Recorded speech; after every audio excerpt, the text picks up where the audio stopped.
Phil Gifford, How Rugby Can Conquer Concussion.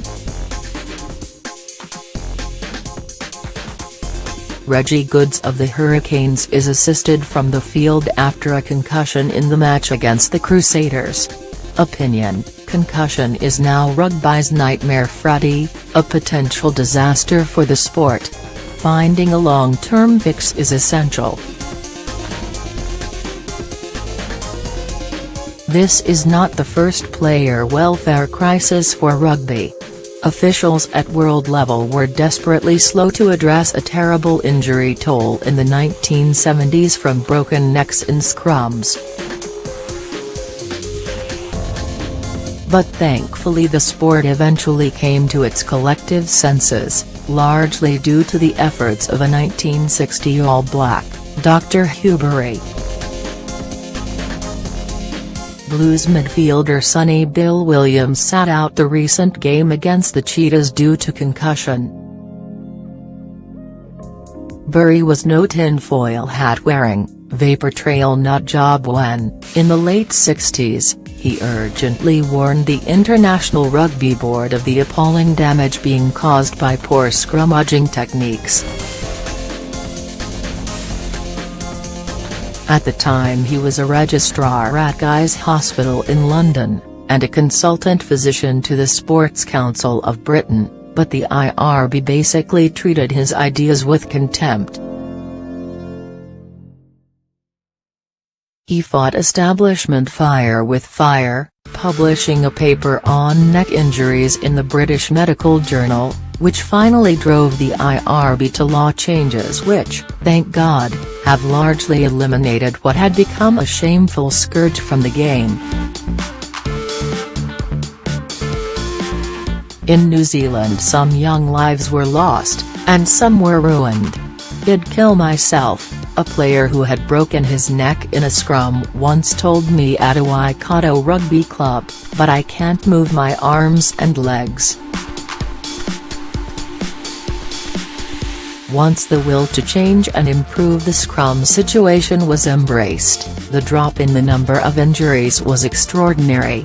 Concussion is a more insidious issue, but here are some of the ways the problem can be addressed. Publicity: there is already some sensible, extensive measures being taken by rugby here, which, if parents are going to continue to support their kids playing rugby, cannot be publicized too much. At professional level an independent doctor sits on the sideline with a laptop, ready to rewind and study any moment that involves concussion, with the power to order a player from the field for an examination. In non-professional, community rugby, there is a blue card system, trialled in Northland in 2014, which is now used nationwide. If a referee suspects a player had been concussed, he or she is given a blue card, and automatically stood down for 3 weeks. The player can't play again until there has been a medical assessment. Hammering in new attitudes, playing on after concussion used to be not so much a matter of pride, as completely normal behavior. In my mediocre rugby career I was knocked out 3 times in 1 year when I was 17. Twice I couldn't walk, so I was taken off. The 3rd time water in the face woke me, and I played the last 60 minutes of the game. Real players rarely left the field. In 1965 future Rhodes Scholar and MP Chris Laidlaw lurched back onto Eden Park after a head knock, dropped a goal for New Zealand Universities against South Africa, and immediately fell backwards on the ground, out cold. Today the message is certainly getting through at the professional level, but rugby leaders must continue to emphasize to the amateurs that playing on after being dazed, or knocked out, isn't brave, it's stupid. so is returning to the game too soon. And that an official who allows a concussed player to keep going is committing a despicable, basically criminal, act. Keep working at the laws. Cracking down on head-high tackles is a good start, but it'd be naive to think making all tackles around the legs will completely stop concussions. For a start, knees can be very unforgiving to a head if a low tackle is slightly mistimed. And far from all concussions occur in tackles. Last week in Suva 3 men were ruled out with concussion during the Crusaders-Chiefs game. One wasn't hurt in a tackle at all, and another wasn't hit high. Ryan Crotty was caught around the legs, and then slammed back into the ground with a borderline high tackle. No above-the-waist tackle, and he wouldn't have been injured. But Sam McNichol clashed heads at a breakdown, and Stephen Donald was injured after a legitimate, waist-high tackle. The breakdown has developed into a dangerous zone. Referees now allow cleaning out, which, by the letter of the law, is illegal.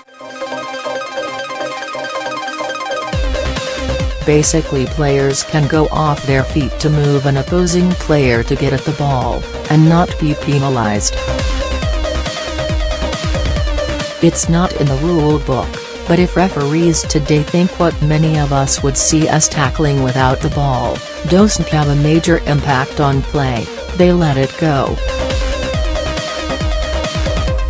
For mine, it's one area of the game that really needs an overhaul.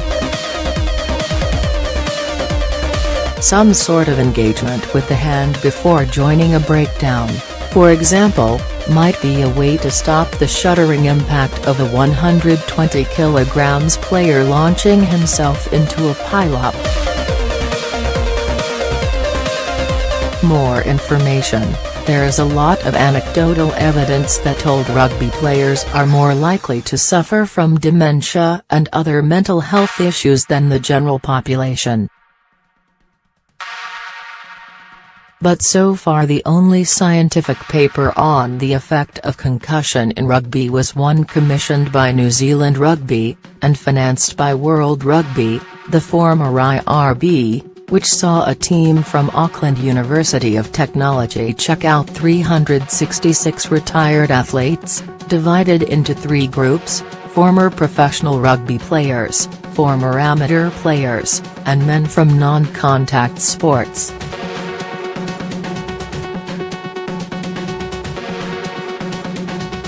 On its release in 2015, there was almost instant controversy, with claims and counter-claims about whether there were attempts to whitewash some elements of the report, especially the finding that concussions could impair cognitive functions, basically the ability of the mind to process knowledge and make decisions.